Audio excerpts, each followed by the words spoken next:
Miss Amulet Avancenia. Palakpakan naman natin si Miss Amulet.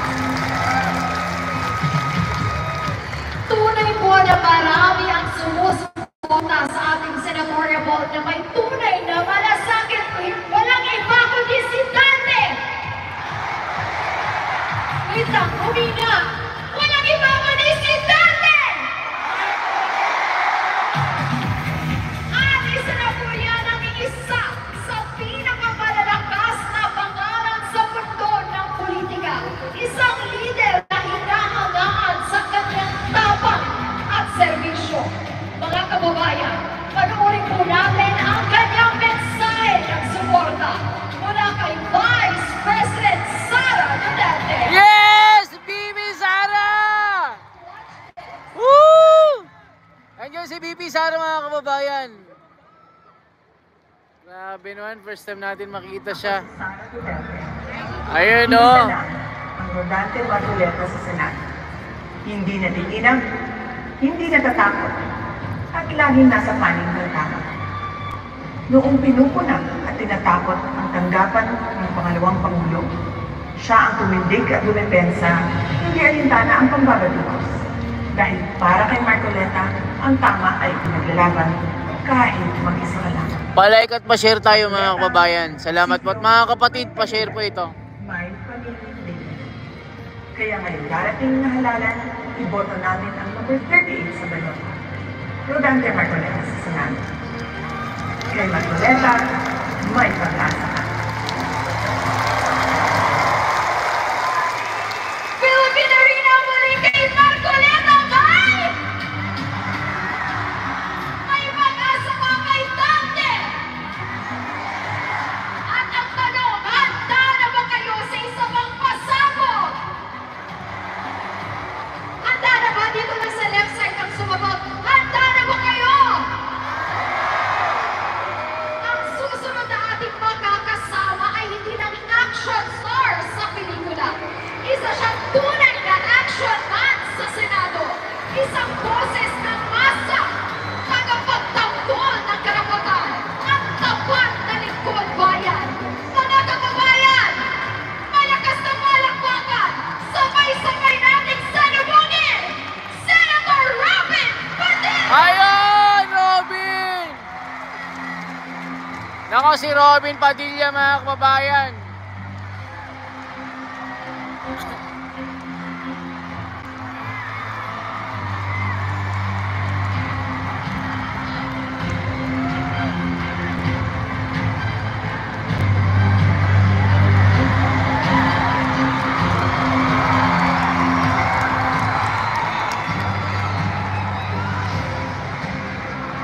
Mabuhay!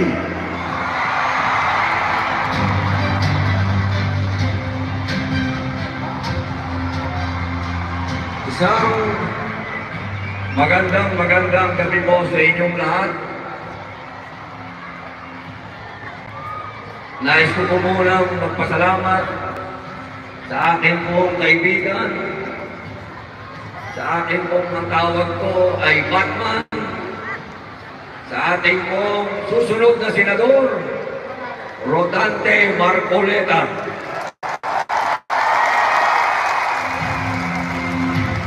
Alam niyo po, noong 2022, kami pong dalawa ng ating mahal na kapatid Dante Marcoleta ang laging magkatabi. At nung siya po ay biglang umatras, ang sabi ko po sa kanya, tinawagan ko siya. Sabi ko, bakit ka umatras? Gusto mo ba umatras din ako? Ang sabi po ni Kong, wag. Sapagkat sa susunod na eleksyon, sasamahan mo ko.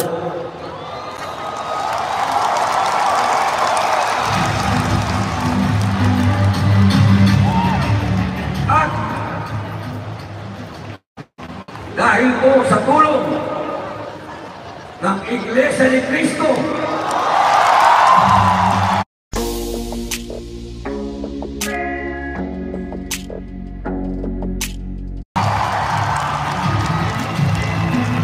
ang inyo po ay naging number 1. Maraming salamat po sa inyong lahat. Ngayon po, dumating na po ang panahon para ang maging number 1 ay si Dante Marcoleta!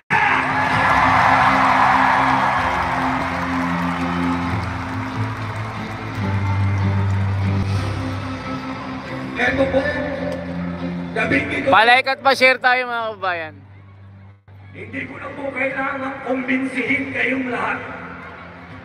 Sapagkat alam ko, lahat ng nandito at sa buong Pilipinas at sa buong mundo, lahat tayo Dante Marcoleta.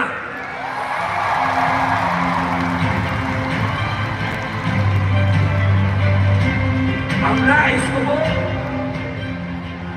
pakiusapan,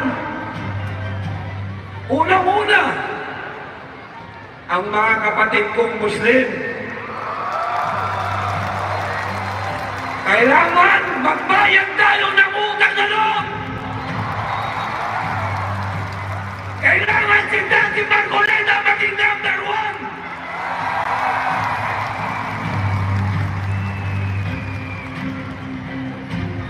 Sa tulong, mga kapatid kong Muslim na nanonood ngayon, kahit kailan hindi tayo nakalimutan ng Iglesia ni Cristo. Sa tuwing dumadanas tayo ng gera, ng kahirapan, ng bagyo, nandyan ang lingap sa atin.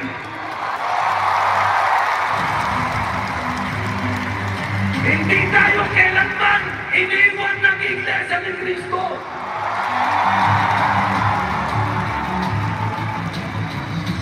Kaya mga kapatid ko, sa May 12, number 1, Dante Marcoleta!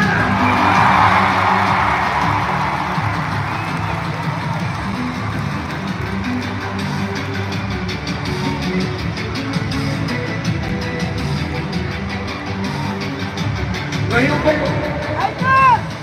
makikiusap po ako sa lahat ng relihiyon dito sa Pilipinas. Mga kababayan,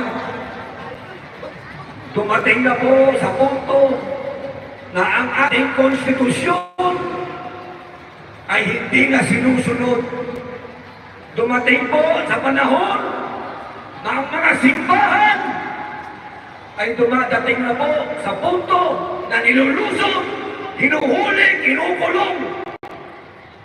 Kailangan po may tumindig na isa na nakakaalam ng batas upang manatili ang paghihiwalay ng simbahan at Estado.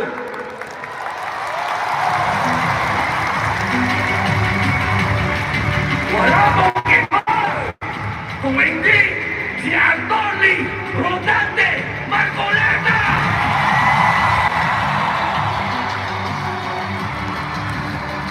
Grabe, tumadagundong dito sa loob ng arena mga kababayan. Marahil, narinig nyo na si Kong Dante Marcoleta ang susunod na Senador Miriam Santiago. Alam ko na, narinig ko na yan. Ito lang po ang sasabihin ko sa inyo. Totoo po yan. Siya. Pero, isa lang po ang nakalimutan nila. Si Dante Marcoleta, abogado, katulad ni Senator Miriam Santiago, pero hindi po nila naihambing ang isang taong may takot sa Diyos. Palike at pa-share po tayo mga kababayan. Like and share po Ang tayo. senador ay may takot sa Diyos.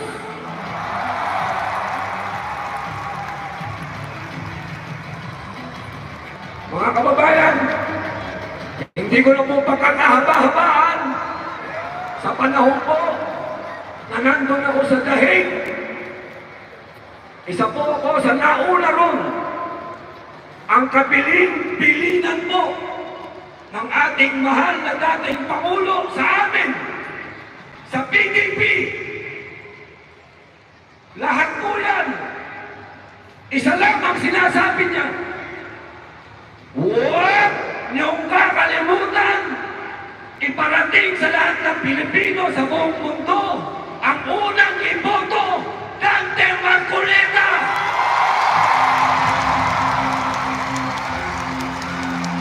Wala pong kasinungalingan yan. Ang tinig ni Rodrigo Roa Duterte, Dante Marcoleta!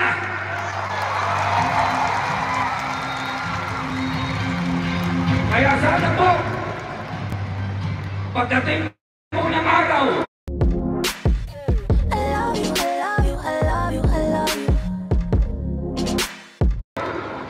sa May 12, kayo po ang pinakamakapangyarihang tao sa araw na yan. Mas makapangyarihan pa kayo sa presidente, senador, congressman, governor, mayor. Sa araw na yan, tandaan nyo po, ang isang taong nakipaglaban, walang sinino-sino, kahit mag-isa lang siya sa kongreso, tumayo. At iyan po, si Dante Marcoleta!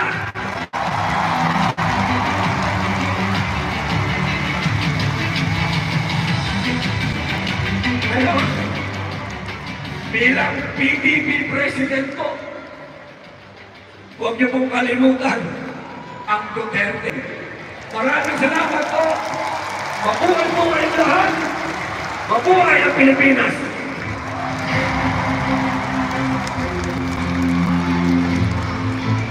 Maraming salamat po, Senator Robin Padilla.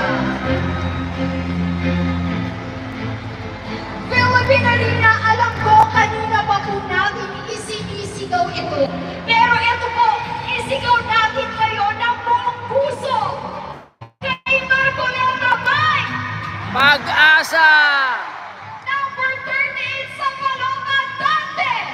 Marcoleta! Pwede bang mas malakas pa kasi kailangan rinig na rinig tayo dahil napapanood din po tayo live sa Facebook page ni Rodante Marcoleta. Again, kay Marcoleta! May pag-asa! Number 38 sa Paloma, Dante! Marcoleta! At para po sa mga hindi pa masyadong nakakakilala sa ating kandidatong may tunay na paninindigan, this is your chance to see what he stands for, what he has done, and why he deserves your vote. Panoorin po natin ang kwento ng serbisyo at malasakit. This is the story of our next senator. Sabay-sabay po tayo! Dante Marcoleta, let's all watch this!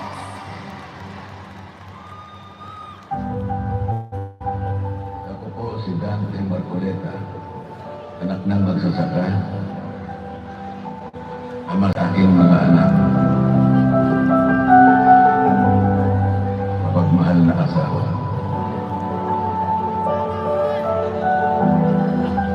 Ako po si Dante Marcoleta, abogado, mambabatas, tapat na lingkod bayan.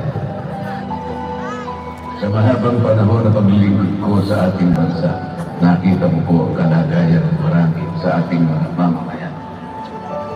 Naghihikabos pa rin ang marami sa ating mga kababayan. Lubos kong nauunawaan ang pinagdadaanan ng mga Pilipino na walang makain, walang sapat na pagkakataon na makakuha ng wastong atensyon na legalidad na edukasyon at serbisyong pampubliko. Nahati, naghihirap, nanggaling din ako dyan. Napakahirap ko.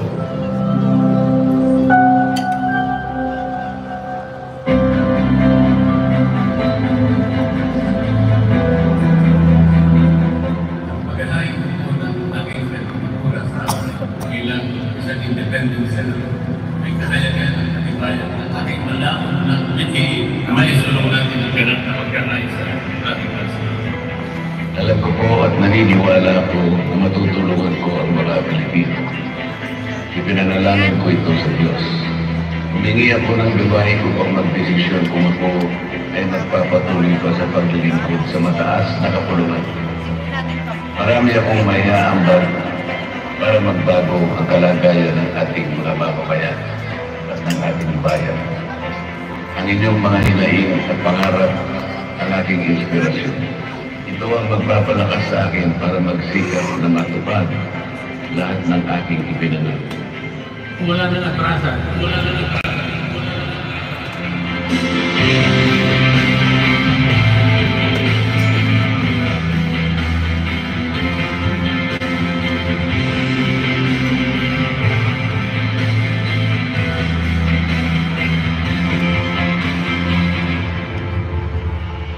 Sa pagbisita ko po sa iba't ibang bahagi ng Pilipinas, dala ko ang mainit na pagtanggap ng ating mga kababayan.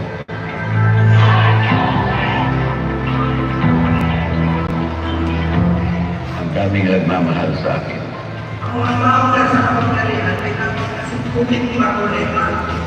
Ang daming nagtitiwala sa akin. Book low-cost flights now.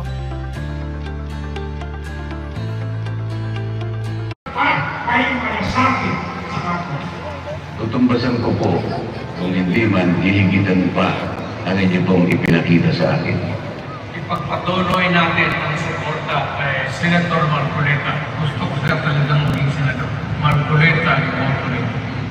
Hindi ko po kayo bibiguin.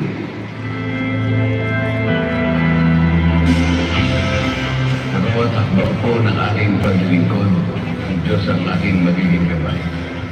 Asahan po ninyo ang aking tapat, totoo at usap-usap paglilingkod para sa kapakanan ng ating bansa.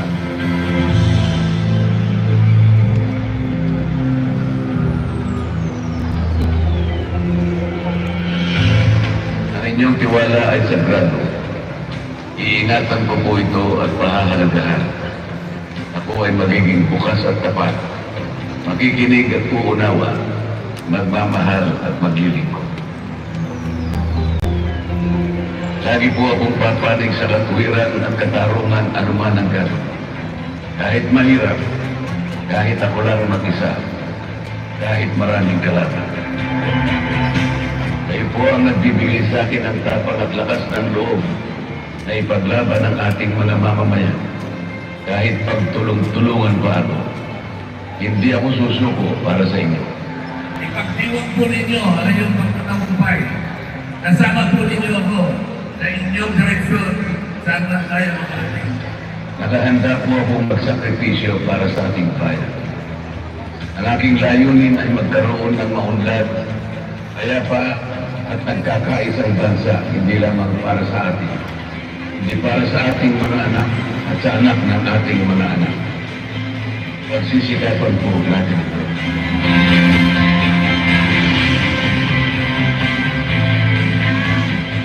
Ako po si Dante Marcoleta, kandidato Pilipino. Ang pag-asa ninyo sa Senado.